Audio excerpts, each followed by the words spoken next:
and welcome to Dying Light 2, a brand new parkour RPG-ified, more this time around, of a post-apocalyptic zombie game. Now, we have many of these in the industry, but not so many with parkour, and with some good old Dead Island combat of slicing off heads, arms, and everything else in between. Now, I was a massive fan of Dying Light 1. I didn't really resonate with the story too much, but I loved the parkour, and I loved the idea of it. So, with me hungry for a brand new game, I see Dying Light 2 on the horizon. So I thought I'd play some catch up and tell you guys all the things I learned and all the reasons why now I am very, very excited for Dying Light 2, and I think you should be too. We're gonna fall back on what is absolutely factual. There are some things that we'll get to, like the 500 hours that could be a little dicey. Could be a little fucky Ubisoft jump around the map for 20 hours and pick up feathers, you know, no. But, let us start with the main thing that I've been hearing constantly about Dying Light 2. And that is, if you like Dying Light 1, that's awesome, you're gonna be getting a lot of the same, but you are getting a very high amount of RPG mechanics now. A crazy amount more quests, a bigger map, even more movement options, different and seemingly more weapons, although firearms are taking a back seat and your traditional weapons are now put on the back burner, kind of. We'll talk about that in a minute. But largely this game is aimed at being an RPG that's going to have a ton of hours to grind and to exist in this world. Now, I know some of us are very, very hurt by the prospect of a new RPG game. One that, you know, has a very lofty ambitions and says that there's 500 hours in the game.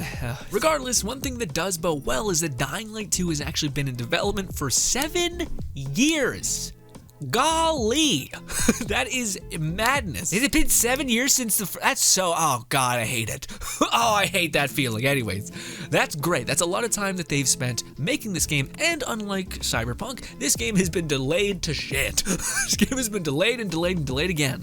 Hopefully for the better, although I would say always expect some bugs at launch for a very big ass game. Anyways, so let's address the big elephant in the room, which is both incredibly exciting and interesting, but also terrifying. Dying Light 2 devs said that there is 500 hours of gameplay, or it's going to take you 500 hours to complete all of the things in Dying Light 2. Now, I have heard from other sources that they say the campaign itself is 25 hours, which is still a pretty hefty campaign, all things considered. But that 500 hours might be collectible nightmare shit, which I could kind of see because of how many movement options there are, and I'm happy to report, if you are into those kinds of things, Dying Light 1 was always pretty good about rewarding you with cool things. Like if you were able to hunt for an Easter egg, it gave you a powerful weapon that happened to be gimmicky, but sometimes just straight up overpowered. Not sure if you guys remember the special machete that just wrecked the world that was a white, but just wrecked. So I have a little bit of hope there. Again, I'm fine with a lot of things to do as long as there's a reason to do them, i.e. a weapon, a customizable armor piece, a special glider skin, something, right? Not just, hey, collect this to collect it. Kill me. Anyways, so for people looking for a big RPG with a lot of content, supposedly, that they can dig into, this seems like your game. But let's talk about the gameplay of Dying Light 2, what they've improved upon, what to expect, things like that. So first things first, what is iconic to Dying Light 2 is that it is a parkour zombie game where the zombies can move fast, especially at night. But this time around, we're having new enemy types, but a lot more enemy types apparently. Zombies and humans all alike. Of course, they are governed by factions and things like that, which we'll get into, but essentially, the parkour, let's talk about that. The parkour has gotten steroided up in such an amazing way, and I could talk about this for a whole video, but let's condense it as much as I possibly can. So first things first, they implemented a lot of motion sickness reduction features within the game, so that if you did feel a little motion sick when playing Dying Light 1, probably in Dying Light 2, you'll be pretty good. Not only that, but there are many ways to traverse Dying Light. Some of the new parkour options that they added was a hang glider, which seems awesome, but also, this is a big one for me, they added a grapple hook, which yes, I believe can pull you to a surface, but also can be swung. So in the world of momentum and all that stuff, enough, imagine parkouring, hitting your grapple hook on a wall, and then swinging around and like kicking an enemy in the face or jumping through a window, or just getting some cool leverage, or even swinging and then opening up your paraglider and flying down. They have also implemented environmental movement buffs, essentially, to where if you go up on the rooftops, there are fans that can give your hang glider a little bit more leverage. There is like pipes that you can swing on. These kind of are affected within the choices apparently within the game, which seems pretty cool, and we'll talk about that in a minute. Also, this time around, apparently the movement is a lot more intrinsic into the attacking that you're going to be dealing. So in Dying Light 1, if you attacked, you kind of had to do them separately. Like you could kind of jump over a zombie and get running again, but movement, momentum, and etc. wasn't really a part of the combat, which it seems like they've actually tried to do. Now, for those guys who like exploring, who like running around, or who are just interested in the RPG factor, I'm sure you're going to want to know what you're going to be doing for the predominant playtime in Dying Light, aka the combat. So I'm happy to report that apparently they have 200 new unique weapons. Now, what I think they mean by unique weapons is playing into the whole post-apocalyptic thing. Everything has been recycled, so there's no longer just like a machete that's just revving to go. They've replaced parts of the machete, they've given it a curve, they've made it kind of scrapped together with other previous weapons and sharp objects and etc. So 200 unique weapons is, I think, just weapons that we've had in the same previous game, sledgehammers, two-handed weapons, one-handed weapons. They've added a lot more throwable weapons, stuff like that, and then have just given them cool, unique skins and such. So, and also I'm assuming special unique effects for some of them as well, which sounds immensely fun. Also, the higher rarity or the higher quality weapons will be what the old world had and are probably locked behind safes and etc. Like a pure, perfect machete that's not been scrapped to hell and rebuilt is going to be your probably legendary weapons or your better tier of weapons. Just take that into consideration. Also, your weapons are, at least it seems like this time around, meant to break and break a lot. So you're gonna have to scavenge some more and all those things. That's why they put so much more effort into the parkour and just the massive interiors to this world. Now, to wrap up parkour and combat, because they have made this more RPG-ified, there's actually a skill tree for combat and a skill tree for movement. Unfortunately, some of these movement options, a lot of people were saying, were annoying, that they were locked behind the like a progression wall, because they are so fun to just have access to, like to wall run. People were saying that that should be just on permanently, and I can kind of see that. But alas, you have a whole bunch of skill trees, combat and parkour. Pick whichever one you like. Personally, I'll be going for more of the momentum ones. Oh, also one more thing to talk about on the parkour side of things. I said they added like motion sickness decreases. They also fixed the gravity in Dying Light 1. Dying Light 1 had this really weird like gravity thing to where your character dropped really hard. You also couldn't like jump very far in a way, and also the enemies kind of floated. Like they felt like they were filled up with helium when you killed them. So everything has been neutralized a lot more, but some things have been scaled up. For instance, there's a little bit of floatiness into when you actually jump and you're in air, so that you can actually plan where you're going to go and kind of do all those things. Now also, there is something in the game called momentum, so you can leap far as shit if you happen to get a couple running start, which sounds way more fun. Now there's no sprint option, by the way. In Dying Light 2, you just move forward and run, and you gain momentum over time, and you gain speed, and you can use that momentum to your benefit. Also, on the combat side of things, there's things like parrying, there's like heavy charge, it seems like. There's crazy like jumping on top of a wall and then coming smashing down, kicking someone in the face, drop kicking. All those things still exist in the game, and it seems like combat has been nicely aided, whether that be throwing knives or throwing spears even, or using your grapple hook to pull an enemy closer and put them on their ass and then smash them in the head. All those options seem to be there. So the combat and the movement seem to me the strongest part of this entire game. But that could just be me. Now, let's talk about the big elephant in the room, at least for your boy. Dying Light 2, one of its biggest selling features was the fact that your choices matter, and we've heard that a lot in RPGs, and it kinda matters a little bit. But in Dying Light, they made a whole point to do something that I think is really clever, and that is your choices sure maybe matter, but that's kind of hard to code for. What is easier to feel is your choice actually having an effect on the world. Meaning, when you choose a faction, or you choose to save somebody, or you choose to benefit a organization or a person or a group, they feel that benefit and provide you with said benefits and let you access those benefits, such as greater parkour ability with like greater fans that push up your hang glider when you're traversing the overworld, as well as just damage utility on the ground. So Peacekeepers, I believe I seen an option where it basically made it so that like car engines, you could activate them and like blow them up, causing damage to the surrounding enemies, which would make the lower part of the ground safer. Whereas if you bet on the survivors, they would give you various parkour movement options. Now, unfortunately, and this is what I think these games kind of fall short on, for me at least, is that they intrinsically shove morality down your throat, and it makes choices really, really awkward and annoying and kind of frustrating, because you end up, in order to be good, you end up having to have less sometimes. Hopefully that's not the case in this game, but alas, at the end of the day, even if you don't like the story, you still have the way the story affects the world.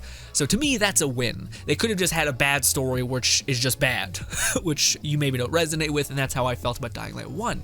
But at the very baseline, you are getting a story that will eventually change and add to the world, give you more, give you greater access, give you greater utility, give you potentially better weapons, giving you different side quests, etc. One of the last mechanics that I want to mention is the fact that there is a day and night cycle, and apparently this time around it is very, very more prevalent. So for those guys who do not know, in Dying Light 1, the night was a very, very bad time. It's when the zombies become the most active and when some really, really bad zombies come out. And the way Dying Light 2 is handling this now is that at night, zombies are everywhere and they're spread out and they finally come out of their little cocoons in the buildings. But that also means at night you can go into the buildings that they are in and there's going to be less zombies in there. Now they're faster and stronger, but they're a little more spread out and you're not going to get overwhelmed. If you're planning on jumping around in the daytime, there is going to be a bunch of human baddies out there trying to fight you, which is a whole different sect of combat, which to me seems pretty awesome. Again, being able to pick these different factions and all those things. And also, one last thing, I keep adding things, one last thing is, of course, that there is now customization. Again, with the idea of this game being more RPG-ified, hopefully there are fun mechanics that maybe increase your damage or power with a melee weapon or a blunt weapon, so you can like hit someone and concuss them far away. Hopefully there's one like pistol or crossbow or whatever that's lost in the world, super rare, but super hard-hitting. And hopefully there's ways to have multiple ways to engage, not just hit someone in the head with a sharp item or a blunt item. Hopefully there's a way to specialize into throwable items. Hopefully there's a way to specialize into electronic items. Hopefully there's a way just to straight up punch something and beat it to death with your fists. Hopefully.